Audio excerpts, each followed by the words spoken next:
Last time we took a deep dive into the career of Tatsuro Taira.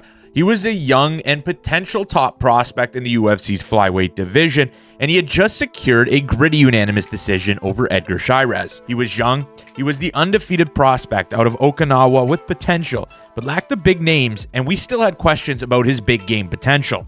I ended that video like I do most of my career highlights, and I asked, how far do you think Taira can go? This weekend at UFC 328 in Newark, Taira steps into the cage for the ultimate prize. He's at the pinnacle, the top of the mountain, the best prize in mixed martial arts. He takes on champion Joshua Van with a chance to make history that transcends the flyweight division.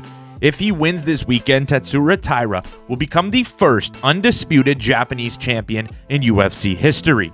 The journey from prospect to title challenger has been a masterclass in his evolution.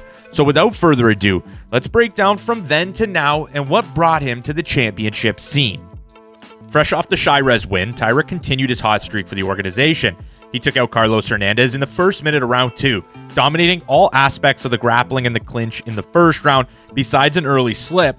And to open the second, Taira flashed a massive right hand, and you could see the damage once the fight was ultimately stopped a little bit later after he landed the shot. And he followed that up with a performance of the night against Alex Perez. The fight was very close in the first round. Perez was using his movement while Taira was shooting straight punches down the pipe, very dangerous. And then the second round, Taira got on Perez's back, and while Taira had a nice body lock secured with his leg wrapped around Perez's left leg, Taira shifted his weight back, putting all the pressure on the outside knee of Perez, and Perez's right knee would ultimately just give out. Though this was a leg injury, it felt like Taira fully intended to do the damage to Perez's leg. And Taira is now 16-0 with an absolutely crazy record and a main event in the Perez fight. He would get a back-to-back main event spot, this time against Brandon Moreno. And this was a fight of the night main event, with both guys absolutely going back and forth, and ultimately the split decision nod would go to his opponent, ending Taira's undefeated record as a pro and as an amateur.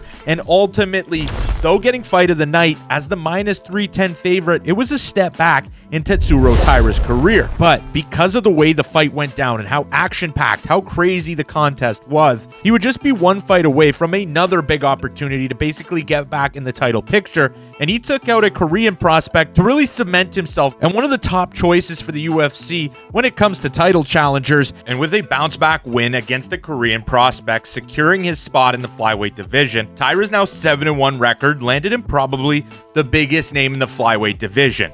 A former two-time undisputed champion, Brandon the Assassin Baby Moreno, going into UFC 323, the stakes couldn't have been higher. Stepping into the cage against a legend, despite Moreno's resume, the odds makers added pressure, listing the 25-year-old Taira as a slight favorite. In the first round, Moreno showed exactly why he's a former champion.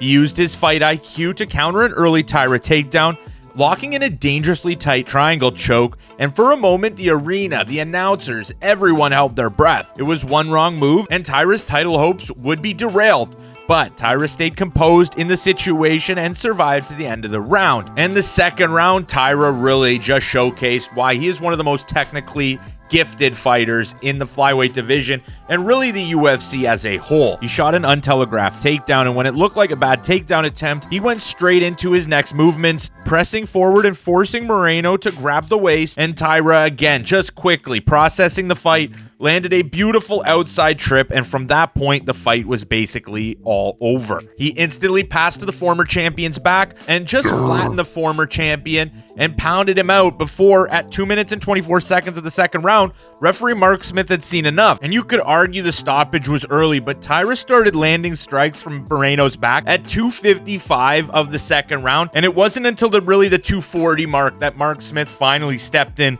to stop the fight. It was a lot of unanswered strikes, and you can't take away from how dominant Taira was in the control position. From there, Taira now sits at 18-1 and is arguably the most dangerous threat in the flyweight division. He's climbed all the way to number 3 in the flyweight rankings and is literally days away from his first shot at UFC Gold, the crown of best flyweight in the world, and etching himself in history as the first undisputed Japanese champion in UFC history. Looking to become the face of the country in the premier organization in the world, he also holds the second highest control time percentage in UFC flyweight history, and stylistically has all the tools to make him a favorite in the title fight against Joshua Van, and not a minor favorite. He's sitting at -166. The guy is an absolute monster. I believe that Taira is going to get it done on Saturday. I'm extremely interested to hear your guys' opinion. Let me know in the comment section below. But that'll do it for this then and now video on Tatsuro Taira. If you enjoyed, remember, smash the like button and subscribe to Combat Sports Central for more combat content. But that'll do it for today, guys. Peace out.